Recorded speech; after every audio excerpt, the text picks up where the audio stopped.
later, as long as I can work out how to do that. Okay. So it is 1:05. So good afternoon and welcome to our first run of the Author's Journey live online. Karen and I have been running these events now in the real world, in real time, for it's about 18 months. That's what we did. Sorry, I just muted myself. I'll unmute myself. Yeah, we started it after my book launch for The Mouse That Rules last year. So yeah, it's been about 18 months, give or take. So what we've realised is we want to reach more people. If we can get it online, we'll be able to share this wisdom with more people and it'll be more effective. However, bear with us. This is our first time of running this. And what I realised is I don't have a flip chart with my little agenda. So I've tried to make something on here, and I'm hoping I'm going to share it in a minute to give you the overview. Let me see if I can get it out. It's in a Word document, so I couldn't work out how to do it any other way. So hopefully you can see that now. Can you see the screen? Yeah. Can everyone see it? So the agenda. Oh, yeah. Yeah, you got it? Yeah. Yeah.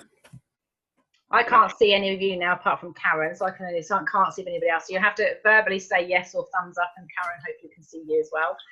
So the agenda is a welcome and overview, a really quick 5-minute whistle-stop tour of why Karen and I put this program together, why we're collaborating on the Author's Journey. We're then going to interview the wonderful Mark Thompson here today. He's going to tell us about his journey as an author. We would then normally have the author's expert, but I put my hands up and I didn't get round to remembering. I forgot that Karen normally organises all this, but I didn't tell Karen I needed her help to sort it out for the online one. So we have got Karen here. So Karen can be our expert for today. And then it'll be author support. So I'll be asking you guys where you are on the author's journey, what you want to have happen, how you need to be and what resource or support you need. And hopefully we as a group will be able to create some support for each other today, but it also gives Karen and I some insights into what kind of information and content we need to put into the group in order to help you on your journey. So does that sound okay? Is that kind of what you thought you're coming for? Yeah, that sounds great. Fab. And everybody else, can I have a thumbs up if you don't say anything? Yeah, does that sound good? I've learned that celebrating is a really good idea. So non-verbal communication after 5 days of silence, I've realised I do quite a lot of this now. So Karen, do you want to explain why we're doing the Author's Journey, why we collaborate? Or Oh, you put me on the spot today. so I didn't tell you I was going to do that. Yeah, well, when I had my book launch for The Mouse That Rules last year, which is my 4th book, I've done another one since then, one of the things that Cheryl, I think it was just a few weeks before that, she said, wouldn't it be great to have events like this on a regular basis? So we did some physical events, which we've done in Portsmouth, we've done in Edinburgh. But the reason we collaborate is because I am the book mentor, so I work with business owners who are writing a book, very much from the structure point of view, taking people from idea to publication and marketing. But when people are writing a book, a lot of people go through that whole mental thing that happens, like, I'm not good enough, who am I to write a book? And that's really where Cheryl comes in. And, you know, you've written a book yourself, you've got a huge amount of knowledge and expertise. And we work really well together on we do the Writer Retreat in Spain, we've done some 2-day events together, and also the Author's Journey events. And we're collaborating really with that to move it forward to encourage and inspire as many authors as possible. Does that sound about right? Yeah, and it always works if she talks first, then I can come up with an idea. If I've got to what I've got to say. And my perspective is that Karen actually came to me as her coach back in 2009 when she was writing her first book, and she got on a bit of an emotional roller coaster. And then when I was writing my book, because I'm quite chaotic in the way I think, I needed someone that was going to be very structured with, and the way that Karen works is she helped me get more structured and get more processes in place when I was actually writing the book. So we have actually supported each other, and we've realised that we needed support, and not just us. We've got a lot of people that have supported us with our books. But for me personally, the driver is that actually getting my book finally out there has transformed my life. It's just made such a big difference to me personally. And not to mention how the difference it's now making to the people who get to read it. I had a lady the other day that came up and said, you know, my sister was saying blah, blah, blah, and I gave you your book. And it's just that there's a real, it's a warm feeling inside, but it's really humbling to know that the lessons and the pains that I've had or the stories I've written are now going to carry on long past, you know, if I died tomorrow, everything I've got, well, not everything, but a good chunk of it is actually down and written. And I think that's driving me now to go, how can I help more people? Not everybody will want to work one-to-one. So we want the Author's Journey to be a collaboration. It can't be just me and Karen that's trying to run this group, because it'll become a monster. we hope there'll be thousands and thousands of authors in there, and that we're all going to collaborate and we're all going to work out how to support each other, and that we want to create the framework, the space and the environment for that to happen. And we'll tell you about stuff that we do. Hopefully you'll tell us what you're doing, that you can support each other to make your dreams a reality. So that's what this is all about. That's enough about me. And now we're over to the author spotlight. So take a bow, Mark. It's now your turn. So give you a bit of an overview. We met Mark just last month. We were on a book tour, Karen and I. We had book collectives, networking events. So we were with publishers, fiction writers, non-fiction writers in London at Tottenham Road. Is it Tottenham Road we were at? Waterstones? Tottenham Court Road. Tottenham Court. Close, wasn't it? Sprang with tea. And Mark was the guest speaker there, talking about his journey. And although Karen and I tend to work with people in non-fiction, Mark's actually written a fiction book. But when he was talking, it just resonated with some of the stories that we hear with our clients, and our own personal journey with writing a book, that we were just blown away with what he's gone through and what he's done and how he's come out the other side, that we've invited him to come along and tell us his story today. So without any further ado, I will get you to put a link to your book in the chat, and also put it back in the Facebook group, Mark, because it's on my to-do list to buy it, because I was travelling off in a plane and I couldn't take your book because I had too much weight already. But I am due a holiday in a couple of weeks' time, and I know it's on my reading list for that week. So tell me about your book and your writing journey with this particular book. Well, it's been a long process, really, Cheryl. I actually started writing it when I considered when I actually started it was probably the best part of 20 years ago, and I had the idea, to write it, and then pretty much I wrote it. I took it to initially a publisher called Citron Press. So I sent it to them, got some very positive feedback, and they said, look, there's a couple of problems with linear time, this, that, and the other, blah, blah, blah. But if you address those things, we will publish it. And so, life being what it is, a year passed with me sort of fiddling with it and doing these amendments and edits, and in the meantime working and all that sort of stuff, and life goes on. And when I Googled their address just to check and make sure they were still at the same place in Islington, the first thing that came up was a notice from about a week earlier in the Telegraph that just said Citron Press goes under. I thought, no, how could they? And I felt for them, because they, what they were doing was quite a sort of important kind of endeavor as a small publisher with, I think Martin Amis was their kind of mentor and, figurehead. And so I was a little bit sort of thrown by that, really, but I thought, well, I must carry on. And then I met Paula Hamilton, who used to be, the kind of supermodel and all that sort of stuff. And she said, oh, you have to have an agent. You'll never get published, unless you have an agent. So I spent several years, like till last year, basically, trying to find an agent. And my book was backwards and forwards to agents, and it was always very encouraging stuff. They'd kind of say, oh, really love it, but not sure where I can place it, but can I keep it for another month, 2 months, 3 months on? And I'd always say, well, yeah, of course you can. And then eventually I'd get a response back from them saying, oh, it's brilliantly written, it's a great book, but it's not sufficiently commercial for me, or it's not my my genre that I can get into a mainstream publisher with. So I suggest you take it to X. And then I was taken out for lunch by Dan Brown's old agent, a lady called Carol Smith, in Kensington, and she said, you're a hell of a writer, it's beautifully written, but it's a bit like Catcher in the Rye, and I can't see Sainsbury's and Tesco ordering 20,000 at a time. And it was something I'd never thought in those terms. And to be honest, I don't aspire to those terms. Really, all I wanted was people to read it. I wasn't interested in the commercial value of it or anything like that.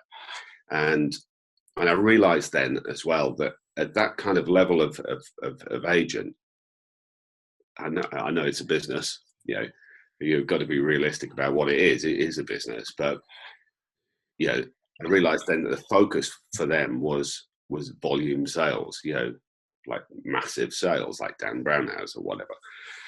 And she kind of said, look, you know, if you write a crime novel, base it in London, I'll represent you.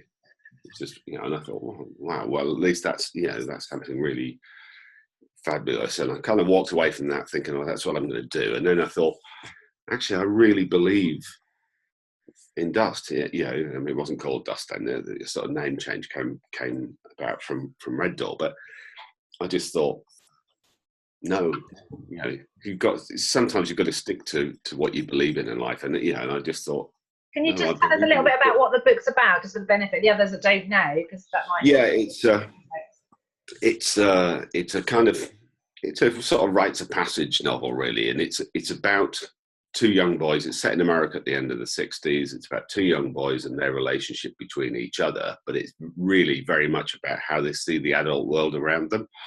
And yeah, that's against the sort of backdrop of things like the Vietnam War, the moon landings, racial disharmony, and yeah, the sort of small, all the continuing things in life that surrounded them.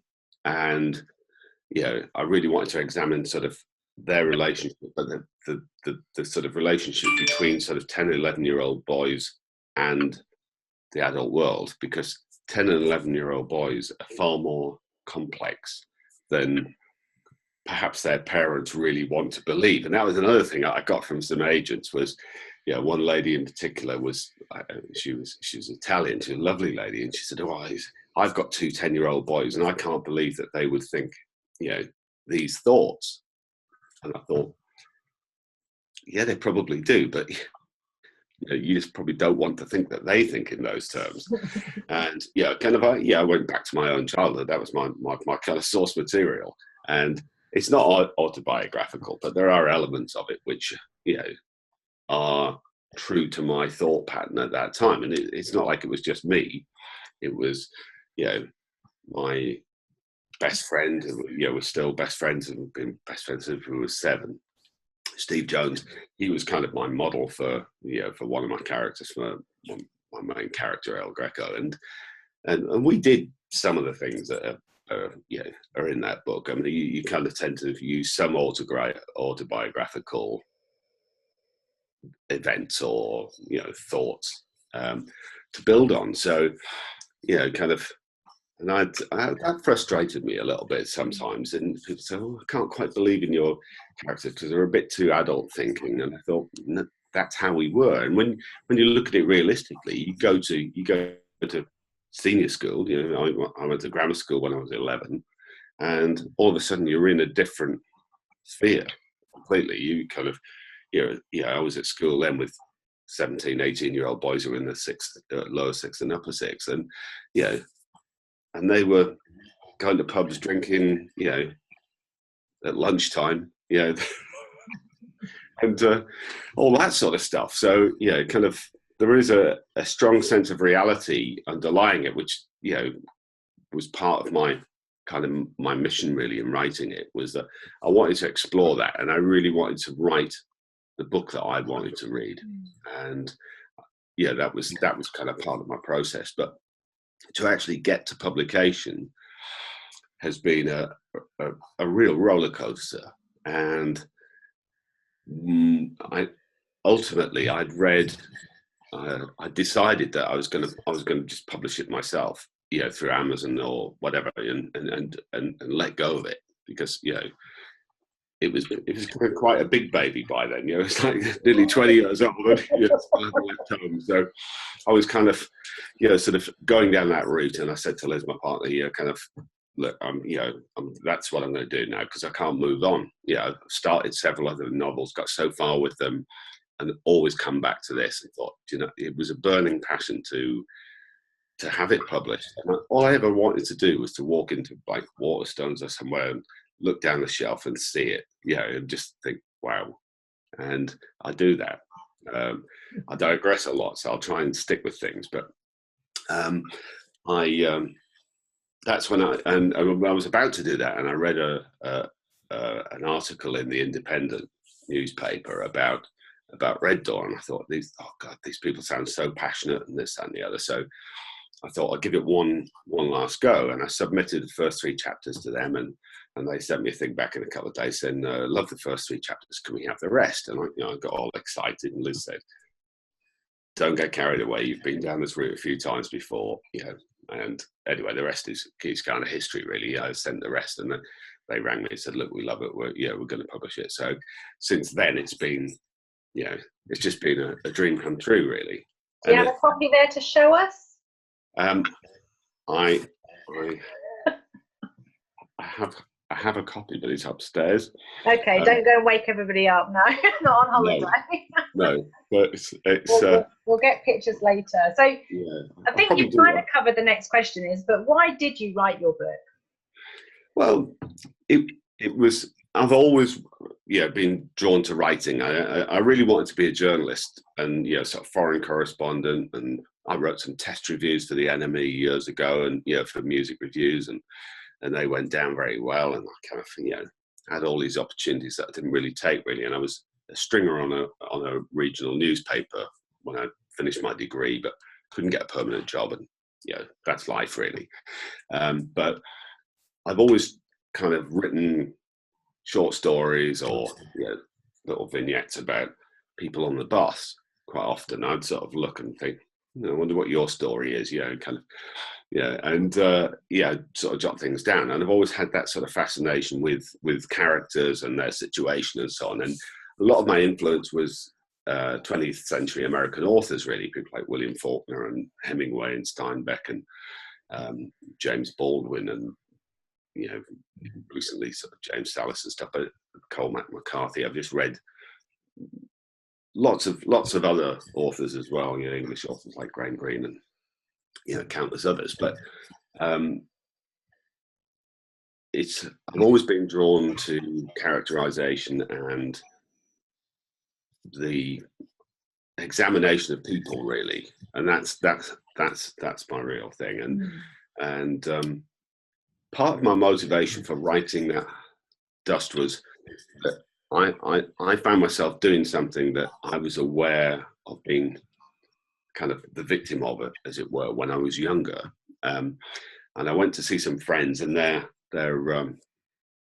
son was there, and he was about 7 or something. And and I asked him how he was, and he said, I'm fine, blah, blah, blah. And he looked interested and wanted to talk. And then I found myself asking questions about him, of his parents. And I thought, this is what used to happen to me when I was 7. People would come in and say, oh, hello, Mark, how are you? And I'd go, I'm fine, thank you. And then they'd turn to my parents and say, how old is he now? How's he getting on at school? And I'd be standing there thinking, I'm here. You can ask me. I'm not invisible. I'm here. And I wanted to sort of explore that thing of the relationship between sort of childhood, as you're becoming far more aware of things around you and the things that you take notice of as a younger person, that adults miss the point, that they kind of talk their adult talk above you while you're in the room, as though you don't connect with it, you don't understand it, or whatever, and you have no view of it, and it's way beyond you. And I used to sit and think, pretty much know what this is about.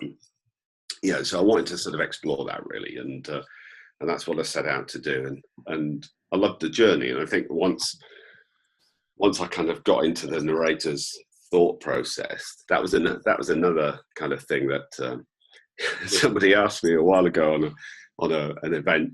Said, how did you manage to get your kind of yourself into this sort of 10, 11-year-old narrator?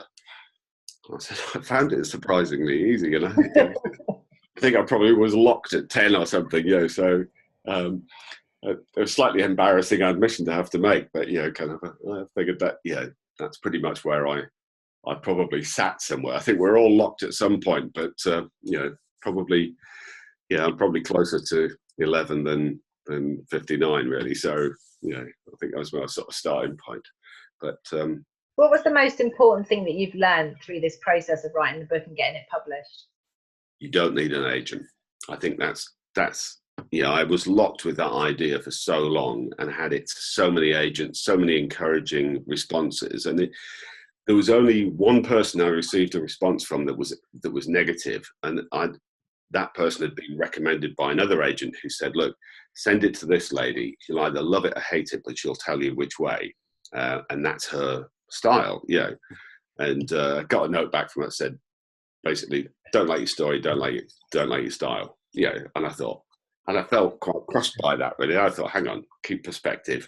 We've had now probably a dozen responses from other agents saying, really love the book, it's fantastic, but it's not within my channel, or it's not sufficiently commercial for me, but I suggest you take it to so-and-so and so-and-so. And I think if they thought it was rubbish, they wouldn't have said, take it to so-and-so, because, quite often, they know those people, and they'd probably say, what have you sent me this for? So, I think the bottom line is be true to yourself. And I remember years ago, I went to some talks at Waterstones in Kensington when I worked in Kensington, and I met Beryl Bainbridge. It's a bit like a tongue twister for me. And I asked her. She wrote one of the most fantastic novels I've ever read, Every Man for Himself, which is it's a kind of historical, fictionalized account of the sinking of the Titanic, and I've never been particularly drawn to historical kind of references, really. But I read that book, and I was just blown away by it. I thought it was literally word perfect. It was just, and that's one of the things that I think, God, that was, the craft that somebody has, the ability to make something that perfect and absorbing was just fantastic. And and I said to her, if you had one piece of advice to give to anybody who's an aspiring writer in one sentence, what would it be? And she said, finish your first novel or you'll never write a second. And I kind of took that with me. And then I went to a talk by Carol Smith, who was Dan Brown's agent. This is before I met her in Kensington. And I asked her the same question, and she gave me the same answer. So I figured, I must finish it properly, edit it properly, get it done, and to my satisfaction. And I think one of the things that you kind of learn as you go along as well is that when I look back at my computer and all my versions of that book, I have something like 160 versions of that book saved on my computer. Every time I edited it, I saved it with a different name, and at the end I had to save it by date, because I thought I've done it, blah blah X, blah blah Y, blah blah, and so on. And I've now discovered Scrivener, which I'm trying to, kind of get to grips with as software, but it's brilliant. But I've got a book here in California with me, so I'm trying to get up to date with it. And it's called Scrivener for Dummies. What I really need is one called Scrivener for Absolute Dummies.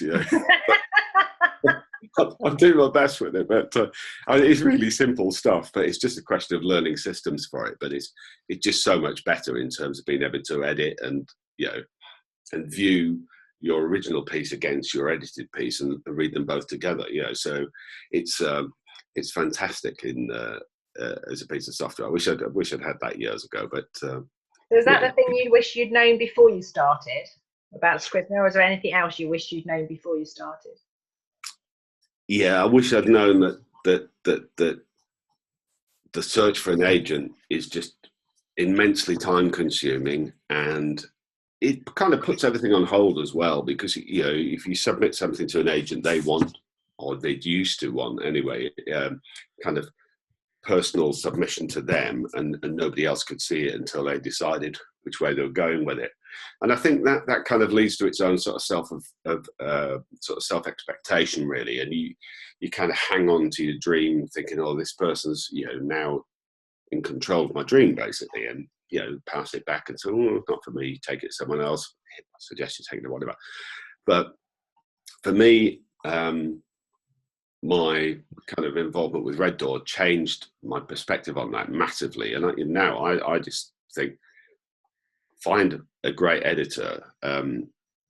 There was a lady called Linda McQueen who did the edits on Dust, and boy, was that a revelation. It was just fantastic. Kind of looked at her her edits, and she had read every single word and examined it, and she'd examined every single fact that's referred to in the book and everything. And it was just brilliant. I was so knocked out by her knowledge and her contribution, because there were things that you become very precious about your own work, as you well know. You kind of think, I don't know, I couldn't possibly change this, couldn't possibly change that. And she suggested various edits, and those edits generally were actually to take something out rather than change the way that something was in the book. And she'd say, I'd remove this paragraph because it doesn't add anything. It's simply descriptive, and you've already described the piece you want, and you've kind of carried on. And I thought, I can't do that. It's almost like, sort of somebody saying, well, start taking your hands apart, one finger at a time or something. I thought, I can't do that. So I thought, well, be realistic. This is a serious professional person who knows what they're doing.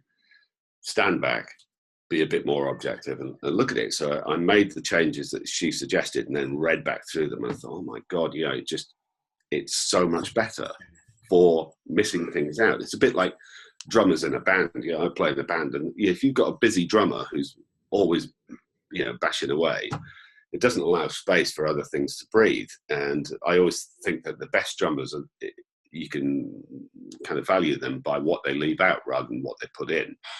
And that resonated with me then. I thought, wow, this is just... So all those things have been a really fascinating process for me, but really educational. And now, I mean, Hemingway said, write drunk, edit sober. And I think, in that sense, you get an intoxication with your own work, and you think, this is so precious, I can't change anything. And the sober side of that is that somebody else, a good editor, can make really, turn I don't know, a sow's ear into a silk purse, I think, really, in that sense. And that was a really fantastic experience for me. And just part of the polishing process, but it really it was valuable. And it also gave me a thought about how I review my own work as well, because I've done lots of edits, but sometimes taking something out is a difficult thing to do, because you feel that you're losing something. And in fact, by doing that, quite often you're actually gaining something. You're making it better for the reader. And it's been fabulous, really. And the sort of level of support that I've had from Claire and Anna and Heather at Red Door's just been absolutely, has knocked me out, really. And they've made me feel like an important kind of person, really. What I've done is it important and valuable, and I'm still kind of floating on that one, really. It's been quite magnificent. I'm having to hold back all my opinions and carry on interviewing because I'm just excited by what I've been hearing. So what's been your biggest success to date? Well, I think the initial thing was actually having it published, and being able to see it in print and things. But Red Door had negotiated a sale to a German publisher, so it's coming out in German next year, which is really, really exciting. Excuse me, it's early morning here, so I'm kind of in that slight phase. But that was so exciting when I got a call from them, and it's they rang me and sort of said, look, our rights managers had an approach from a German publisher, blah blah blah, and they told me this story, and there was a figure involved, and it's not about the money for me at all, but the figure was mentioned, and I was like really excited, and I said, oh wow, they said no, it's like it rejected that, and they come back with a higher, much higher offer. So it was that was exciting in itself, just in terms of the fact that somebody valued the idea of gaining it, publishing it in another language that highly. So I was just completely excited about that. And they've got another foreign rights thing that they're in negotiation with at the moment that I can't really say anything about because they sort of kind of told me not to. But and that's really exciting. So now I'm thinking, well, if two different language sources are looking to publish it in their language, then publishers elsewhere obviously believe in it, and And it was book of the month at an English book chain in Sweden, and and that was just so exciting. And I think my biggest thing was when I was a student, and I did my degree in London, and I used to go into Foyles, and I was like, permanent fixture in Foyles. I mean, sort of going around this massive bookstore, looking at books left, right, and centre. And one of my dreams was, to see it in Waterstones or Foyles or whatever. And when we did the thing at Waterstones in Tottenham Court Road, I went into Foyles earlier in the day, not expecting them to have a coffee, to be honest, and they did. And I was just like blown away. And this was one of the things that I was going to say about that Liz says to me, because we live in York, and we go past Waterstones, and sometimes I just go, I look at Waterstones as we're going past, and she goes, sort of, not again. Oh, okay. Go on then. Yeah, we'll go for coffee. Go and have a look. Make sure it's there. Go around, have a look at it on the shelf. And we were in Bath recently for one of the kids' graduation, and waiting to Waterstones in Bath, and it was on the shelf. So it's just been so exciting. I mean, it's just, I don't know. It's just a wonderful feeling, really. So. It's fabulous. And so my last question is, what's next? Well, what's next is the kind of crime novel that Carol Smith said, start to write. And I started to write it, and it's not really about crime. I'm not that drawn to some kind of complicated plot that, it's characters that I really, I'm drawn to. And it's really about a series of criminal characters, but it's about their background and how they arrived at where they are now. And I'm loving the process of doing that at the moment. I'm finding enough time to do it with work and all that sort of stuff. But I'm getting there with it, and it's funny that it's sort of almost every day I have another idea for it, and add it into my notes thing, and that's one good thing about Scrivener. You can add all these notes in and research and stuff like that, so you can link them all together.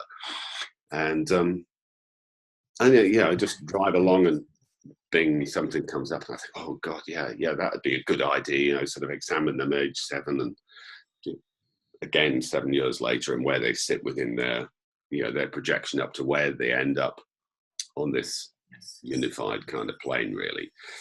So I'm finding all that very exciting, really. And the other thing is kind of things like events where we met. I've been invited to all sorts of things that I never thought I would have had. I had a short story published in a Sunday newspaper recently, and that was really exciting. And I just imagined it was going to be a tiny bit, because it was only 1,400 words, and it was actually a double page kind of spread with graphics and this, that, and the other, and it's just all very exciting, really. And Book Collective arranged that for me, and it's just meeting so many other people and hearing their stories, and that's a really inspiring thing, because when you're writing on your own, it's like you feel like it's you against the world in a way. It's kind of just you, and nobody else is experiencing what you're experiencing, or your frustrations and all the rest of it. And no one's as bad as us. No. They are. They just need the channel quite often. And I think one of the things that's really great about having other people to interact with is that it opens doors. You meet people, and and all of a sudden you find that you've got something in common, or you've got an experience in common that you can benefit from, and somebody will say, oh, well, I did this, and you think, wow, why didn't I think of that? And one of the, I think the most sort of enjoyable things for me has been relating my story and how long it's taken. Like I'm 59 now, and and I've got all this fabulous stuff happening, and I just think it's never too late. Never too old. And a few people have sort of said to me, wow, it's brilliant that you stuck with it for, with this sort of belief. And I think that's been fairly inspirational for them, because they sort of said, oh, I felt like all the doors were shut for me. And I said, keep knocking doors. Eventually one will open. And then red door listen to other people. Get as much as you can, and take it as far as you can. Well, I'd like to do it. This seems a little bit weirder online, but we would normally applaud the author spotlight right now. So if we could give Mark a massive round of applause. Very much. That sounds online. I don't know if you can receive that as well. a massive thank you. I know that I've got some insight. So, Julie and Fiona, have you got any questions for Mark? And Karen, if you want to, I didn't mean to exclude you. Well, I've never heard of Red Door before. What is it exactly? Well, they're a small publisher. They're based in Sussex, and they were started by a lady called Claire Christian, and she worked for, I think, Random House and various other major publishers. And when I read the article about them in The Independent, it basically said that she had become very frustrated by working within the major, mainstream publishing, and having what she thought were just brilliant literary novels, pass her desk, that she put up to the editorial teams for publication, only to have them knock back, sort of saying, "Oh no, we're going to go with this one because it's a psychological thriller or whatever," and they could put a handle on it, a sort of as crime or psychological thriller or whatever, and put a label on it. And she said that she became so frustrated because she thought that so many fabulous books that she dealt with weren't published and deserved to be published, that she set up her own publishing business, Red Door, and she won Young Publisher of the Year, I think, in 2013, which was a real sort of validation of the platform that she'd started and her kind of model for it, and that's worked really, really well for me. I mean, I think one of the things that really took me about this article was it said, Red Door sort of operate on a similar sort of basis to any major publisher, but if you get through their door, sort of, I think there was a pun intended in that you would receive a kind of personal treatment like you would never get from a major publisher, and that's been very true. I mean, they've just been incredible, really, and the success that they've had with Dust, I just think that a major publisher would have given it a short-term burst, and then it would have been sort of dropped for the next big thing. But they're continually working with other avenues and to promote it and to gain more success for it. And I just really appreciate the effort that they put in.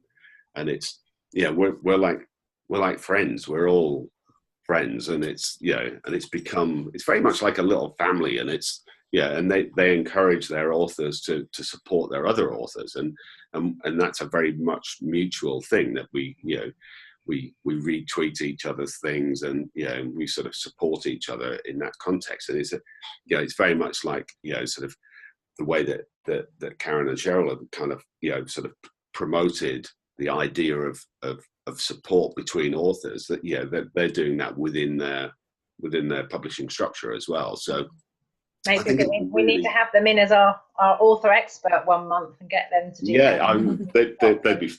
They'd be fabulous. I mean, they're wonderful. I just think they walk on water, and they're so lovely as well. I mean, they're just great. They're all, and it's passion, and it's always been, for me, it's always been that thing of passion. If somebody's passionate about something, they draw you in. Even if it's a subject you have no interest in, but you come across, and when you hear somebody talking about something with great animation and passion, it's an attractive thing.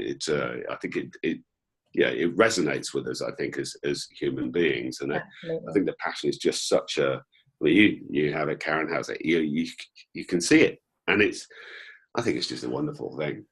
So I see the sun gradually coming up behind you as now in California. It's nearly getting light.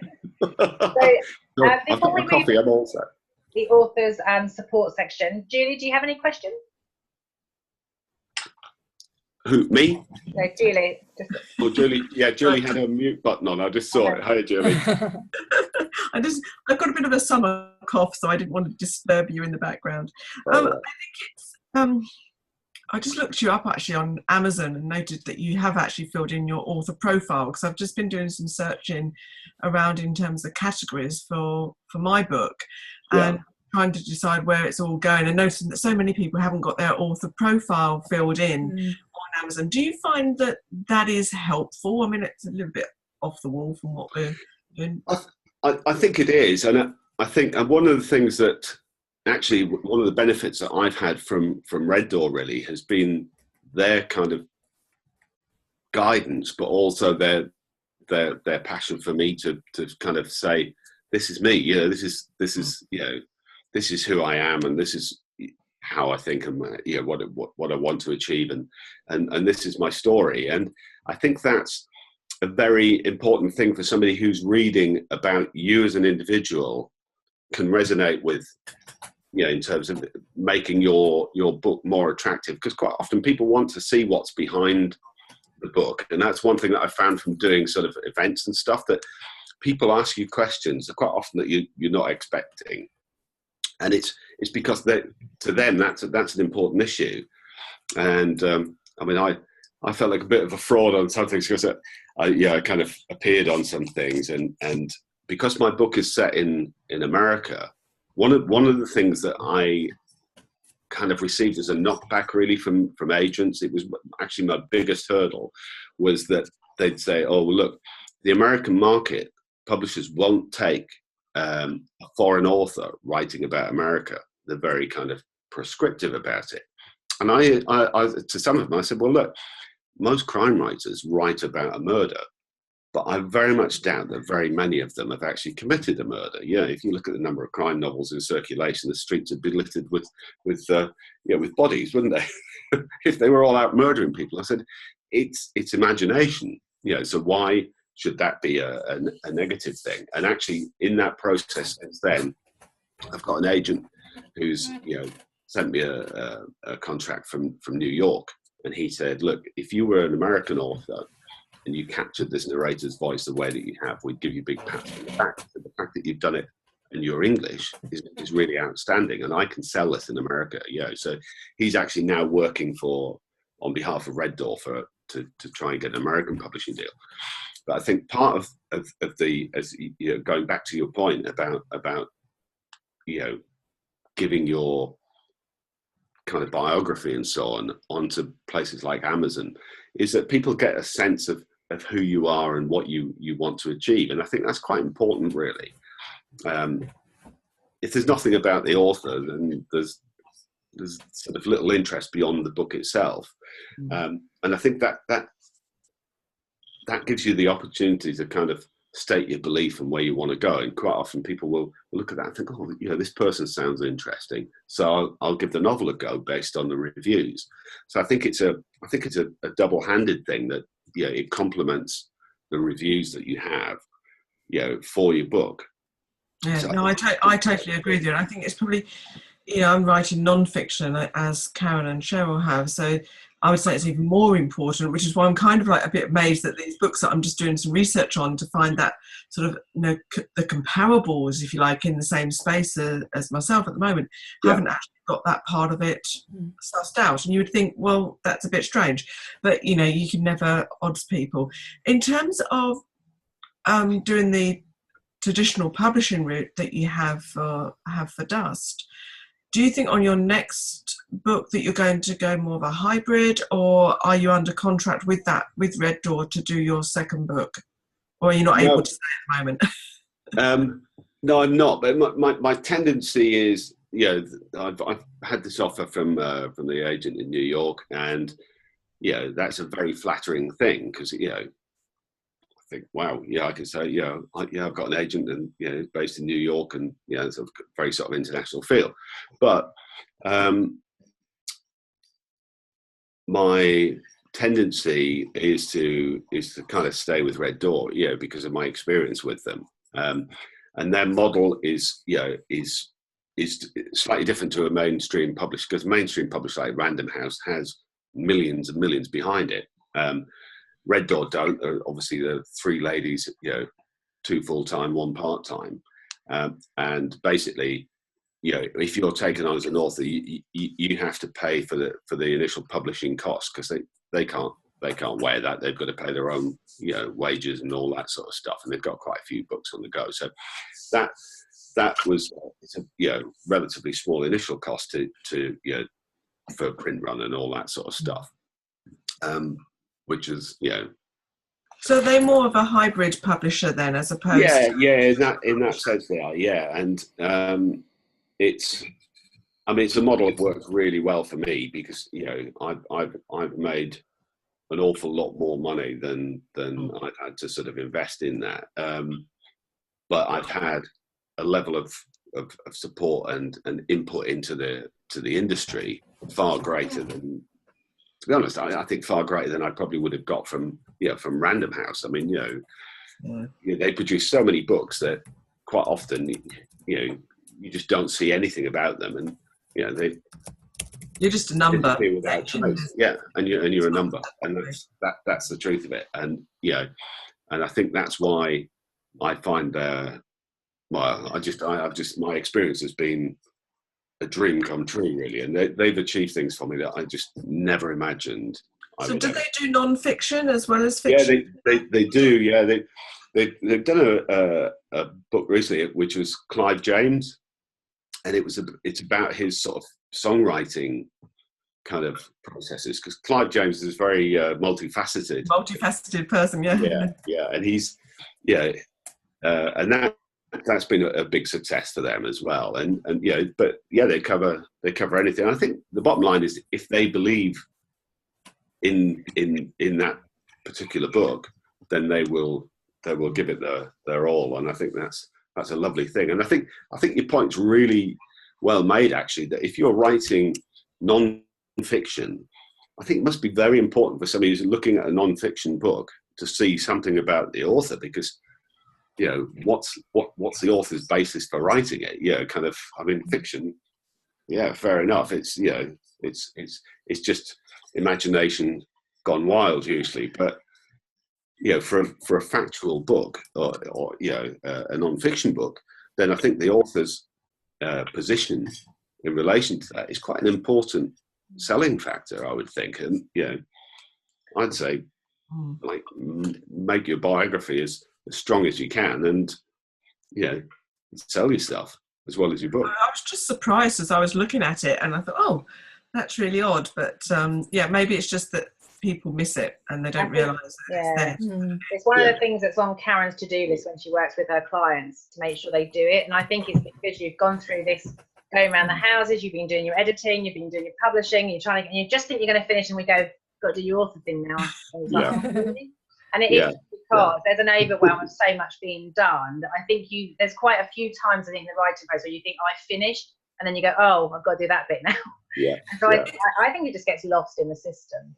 I don't think everyone knows about it, though, personally. I think, it's one of those things that not everybody knows about. All of the, there's, there could be a whole book written on, what you can do on Amazon to be more successful, whether it's sort of keywords, categories, all of that, including the bio. And I think a lot of people just don't know that it exists and how it can help them. But Julie, you're right. For non-fiction authors and for fiction authors, I think it's absolutely essential.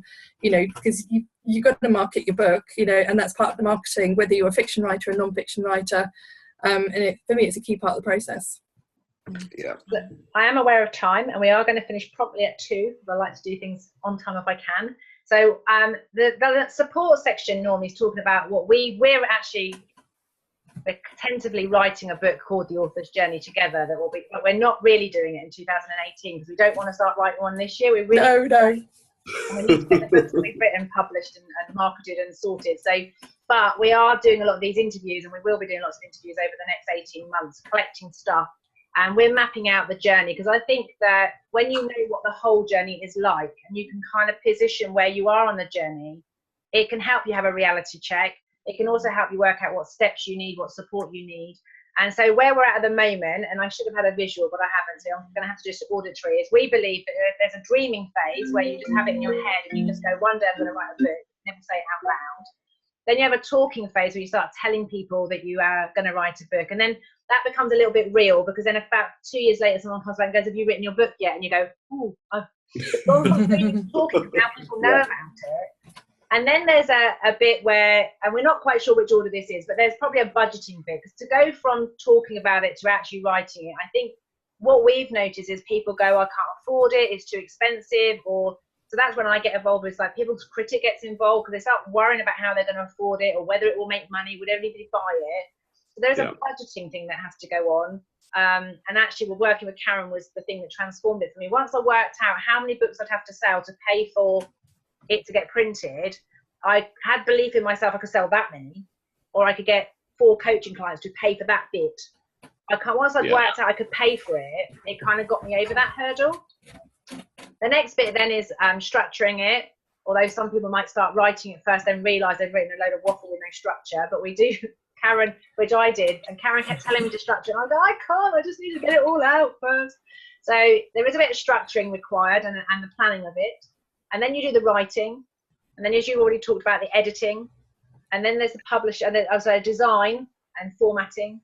That'd be a book cover design. And that's usually around that time that you get the title for the book. But I was really insistent while I was writing, I had to have a title. I couldn't do it without a title. So I was finding myself really struggling. And everyone will be a bit different with that. But and people say just use a working title. And I found that really difficult because it's like my guiding light of how to keep myself on track and only write about this thing. Once you've got the formatting and the design, then you get the publishing and then the marketing and then the speaking and the selling is where we've got to at the moment. But the reality is it's not a linear, it's a cycle. So really when you're speaking about it and you're talking about it, that is the marketing. As long as if you're being purposeful about it and you start creating a tribe that are interested in what you're going to write about, then you can actually get all of this to work together. And that's when it's a bit of a mind blower because you're trying to do all that and trying to market it at the same time. And so with that in mind, can you just pop in the chat box, each of you, where are you right now on the author's journey with your current book? Right. In that box? Yeah, in the chat box. If you can pop it in there, that'd be great. Right.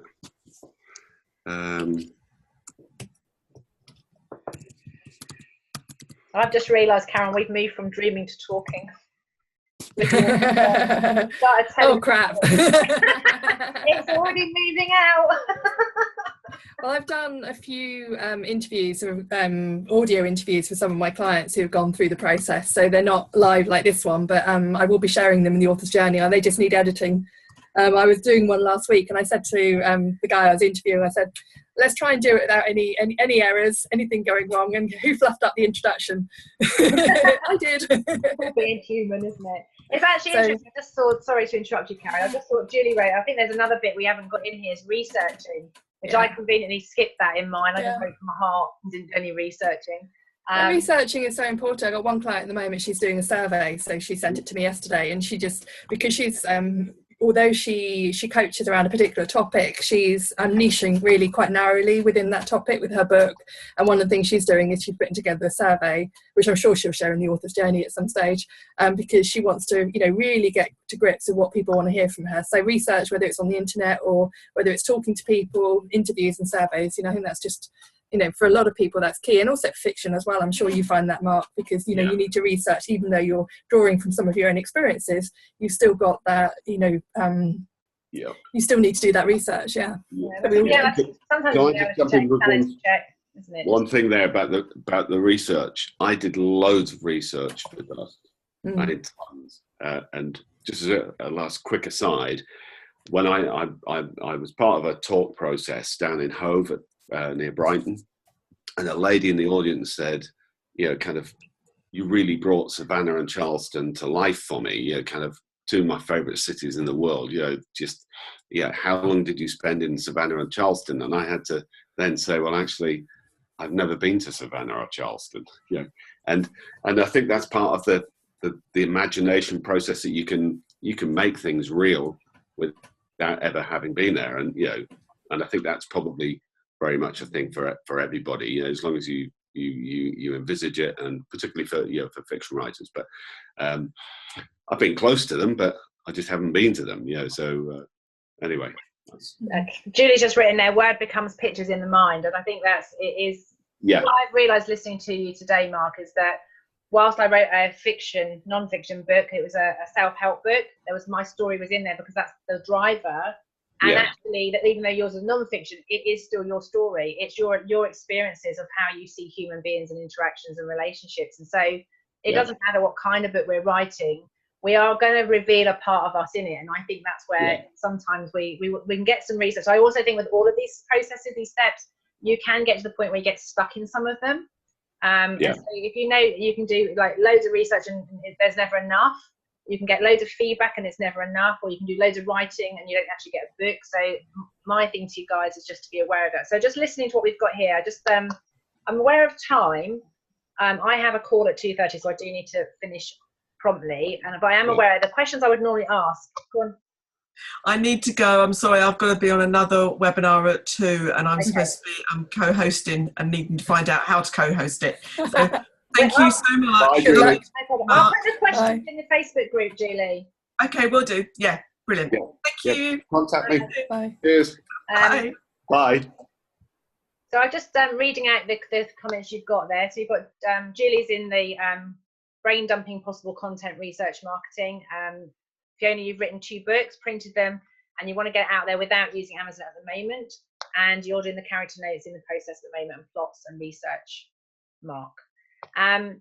So I want to ask the question, why not an Amazon? But as I've only got a minute to go, Fiona, I know I'm going to open up a whole can of worms and we will have loads of discussion, and I don't have the time to do that today. But what I would like to do is, if you want to have that discussion, do it in the Facebook group, and let's get curious about that and find out from other people what they would do to market it if they weren't using Amazon. I know a number of people that haven't done it. I was, there's lots of reasons to and not do it, and whatever you want to do, but I think bring that into the authors journey group and let us have a discussion in there. That'd be great, and we'll have more of these. What I've realized that we actually run the live event for 3 hours, and I've tried to do it in an hour, so that's probably a bit of a learning curve for me that I need to I probably can't get it all done, but I'm going to leave you with the 3 questions now that we do use. And what we normally do, and there is a gadget on here that when we get more people on the group, we're better put you into small groups of 3 and you'll have a little private discussion. But basically what we do in the live events is you get in a discussion and you say to the other person, you ask the question, what would you like to, where are you on the journey? What would you like to have happen? How do you need to be for that to happen? And what kind of resource support might you need for you to be like that? So I'll put those 3 questions in the Facebook group. If anyone's watching this on YouTube later, because it will eventually go up on YouTube, then please put your comments below on YouTube or come and join us in the Facebook group and share your questions. But my intention is, if you do that, Karen and I can go and find the experts you need for the next webinars, for the next events, and we can start collaborating and get more people in. So please do invite Red Door to the group, Mark, and see if they want to join us. Yeah. They're experts that we could really do with their input and their inspiration as well. Yeah. So that leads me to call it to the close. I'd love to know what you've got out of it. I'd like to get some feedback, but I have to finish on time, so I'm going to have to just resist all of those questions. So on that note, massive thank you for joining us. Have you got something out of it? Can you put thumbs up if you got something out of today? Yeah. Yay, I can finish now. Thank you, Mark. Thank you. Really appreciate it. Thank you for inviting me. It's been great. I really look forward to taking part in more things with you as well. It's just a pleasure. I just love it. We'll get some more dates in for September. Fabulous people. Fabulous. Fantastic. Speak to you soon. Bye. Thank you very much. Bye.